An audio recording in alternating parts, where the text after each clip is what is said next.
Guys, welcome. Take a look at this. This is the Rolex, and we're gonna do a general overview of this before I disassemble it. The crystal's aftermarket. It was fixed from a jeweler. The issues right here, you already see, is that there's a gap in between the bezel. That's not good, so we're gonna have to fix that as well. If we open up the case back, one thing I want to note is the axle looks pretty good. So that looks like it's never been touched.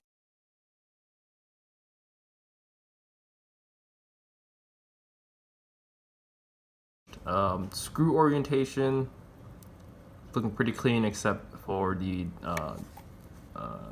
these right here, the casing screws. So it looks like someone unauthorized probably opened it up before, and that's why you have this.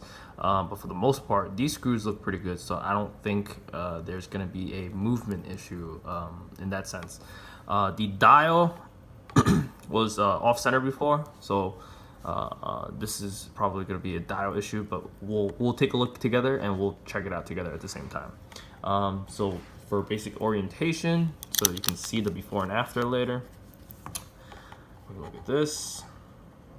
This is supposed to be high polish, but you can tell that it's been worn for so long that this is starting to look satin finish kind of. There's really no difference. The case back looks like it's been kind of polished. You can see that this is supposed to be satin finish. You see the lines, okay?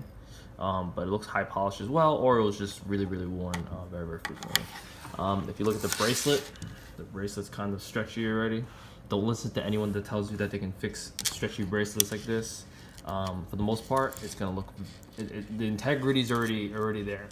It's kind of like telling you, you know, you're 99 years old and that someone can tell you, someone's gonna tell you they can make you feel like you're 18 again in terms of body-wise, like hormones and etc. But this is probably gonna need a new bracelet. So let's get started.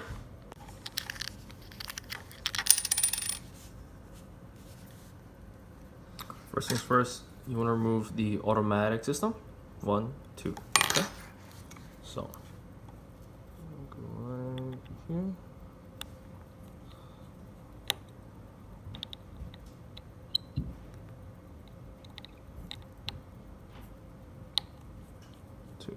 I'm not using a loop, so forgive me. I'm looking through the same screen as you guys are looking at. So comes right off just like that. Okay, so this is what we call the automatic system. Okay, so 1 second, let me get the first. We usually use something like this. Okay, so if you take a look, if it's nice and perfect right in the slot. Okay, so that's done. Now we're gonna have to remove the crown casing screws. So we can do something like this.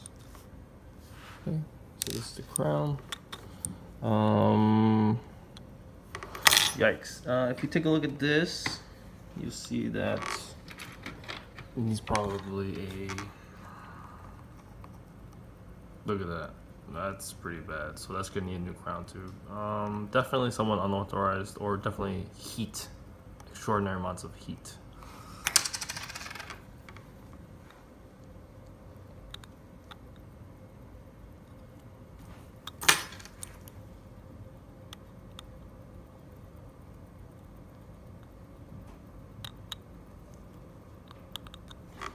Oh wow, okay, so funny thing, this is already tightened, so this should be loose. Okay, yeah, so it's already loosened. Okay, so that's interesting.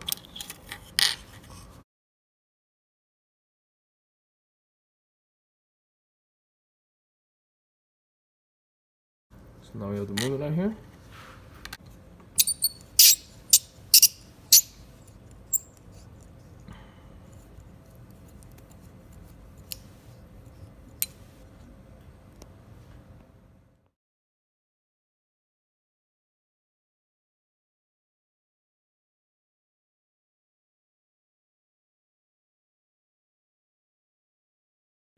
So, take a look at what was holding this down. So it looks like it was just glue. Look at that.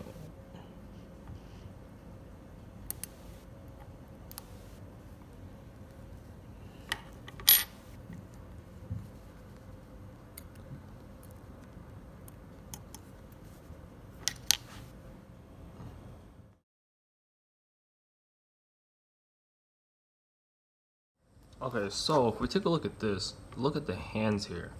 See that? See all these like dots and bubbles and orientations? So we can probably tell that there was moisture damage on this before, or that when the crystal shattered, probably that's why the crystal needed to be replaced. A lot of it probably got onto the hands and scratched it up because those are little fine scratch marks as well.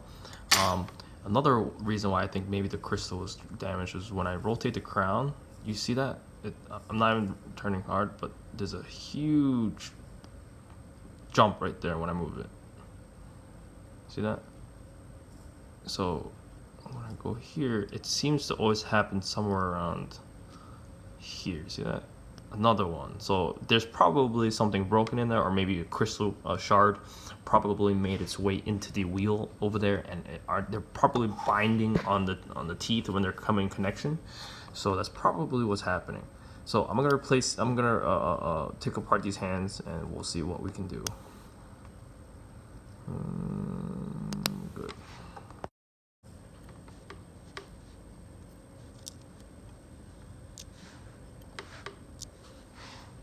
Alright, this dial is not held down by screws or anything, it's friction fit, so you're gonna need to open it up from the side here. You can see that the dial is damaged. We'll see if this is repairable. If not, we can leave the dial as is, or we can do a dial exchange. If you take a look at the back of the dial, you can see that this is friction fit. There's no screws, no dial feet or anything like that.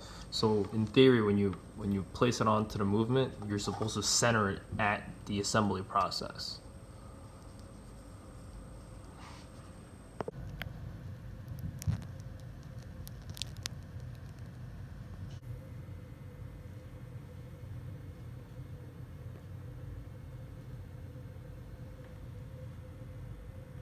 All right, so now we're gonna begin the disassembly process by first taking apart the balance wheel. We're removing the screw here, and we're gonna take the balance wheel off and then check the pallet fork. All right, before you do anything else, we have to remove the power from the mainspring, which you're watching me do right now, okay? And then we're gonna check to see if the pallet fork still has any power. When you see the power fork dead in the middle like that, that usually means that there's no more power in the watch itself, which is good.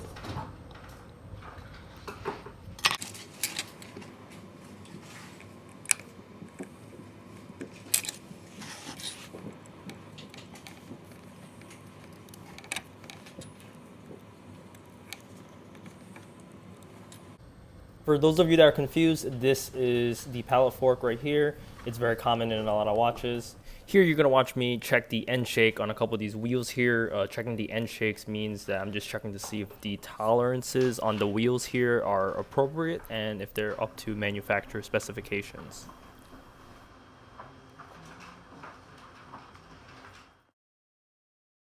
All right, here we're gonna be removing the bridge. We're gonna be removing the wheels now. So I'm gonna take apart this wheel, the escape wheel, and then the next wheel afterwards. Next, we'll remove these two screws right here. And it's very, very important here during this process that I explain to you a couple things about these screwdrivers. You should use the correct screwdriver blade with the correct tip and with the correct profile, just to ensure that the screw heads don't get damaged or that your screwdriver doesn't break off or whatnot. It's just best practice at this point. Next up, we're going to be removing the barrel bridge. You're going to want to remove this screw and this screw, okay? Again, this screw and that screw. Very important, this screw right here is going to be different. This specific one I'm turning right now, this screw right here is going to have a different profile than the rest of these screws. If you look at this one and compare to this one, you're going to see that there's a big difference. Take a look at this, okay?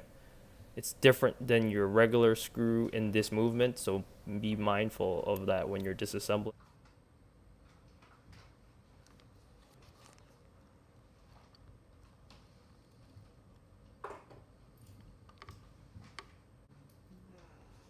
Here we're removing the ratchet wheel, and no, it's not that type of ratchets we're talking about. We're removing the barrel and the grate wheel. Next up, we're removing the balance stop spring and the balance stud stop spring.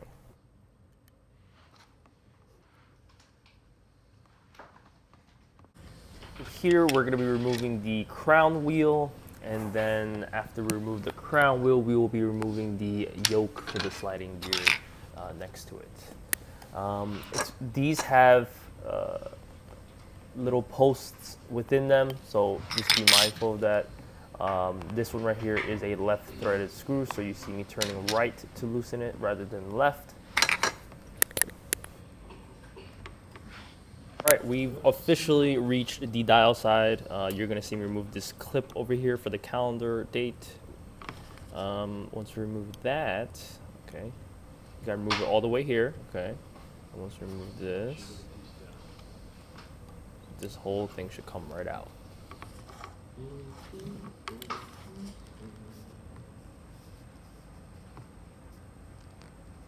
You listen very carefully, there's gonna be an issue right here. You hear that click? That's not good. All right, so I removed the date jumper and now I'm removing the corrector mechanism. It is held down by 3 screws, which you're seeing me remove right now. Again, guys, I can't state the importance of using the correct screwdrivers when you're removing these screws. Even the slightest extra bit of a screwdriver or a smaller size of a screwdriver you're using will kill the orientation of these screws. So please don't do that.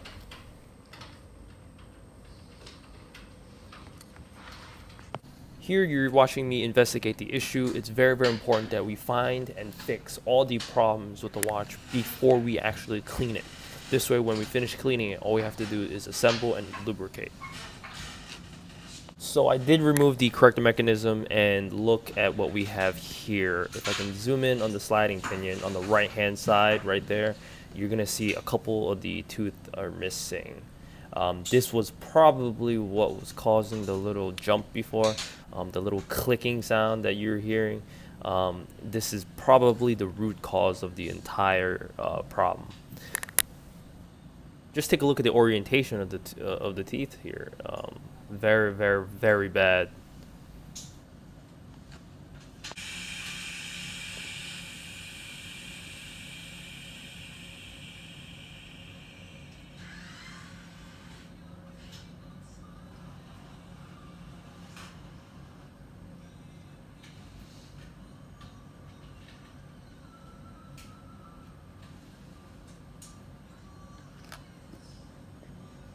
Now that we've identified the issue, we can continue disassembling the watch. Here you're going to watch me disassemble the date wheel.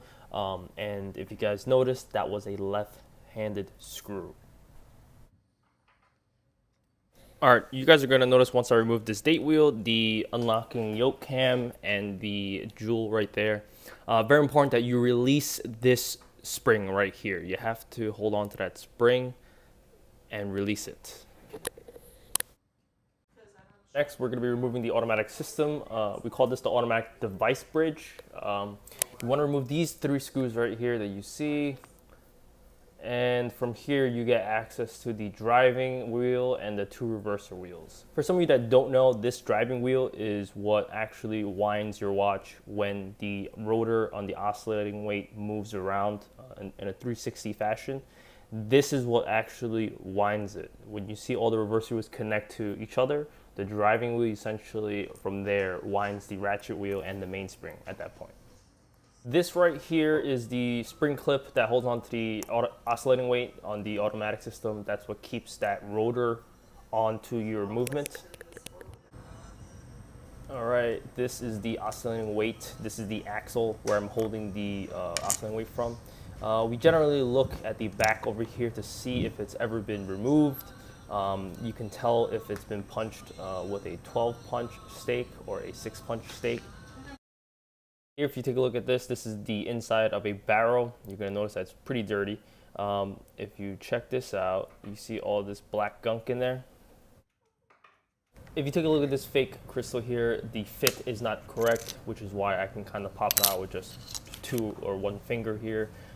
If it's a real crystal, it will definitely not come out that easily. Before you polish, you generally want to take a look at what you're dealing with, and over here is the general conditions of the case. You're polishing, it's very, very important that you remember that our goal is to remove as much scratches and dings and dents as possible while removing the least amount of material. That is certainly how I approach polishing, and not many people do that, but if it's a qualified polisher, that's exactly what they'll do. Typically here, this is the aftermath of the full service. This is a brand new crystal, case is polished as best as possible. I'm gonna have a before and after picture here, so it looks, you can see that it's been refinished really, relatively really good. So this is the watch done, okay.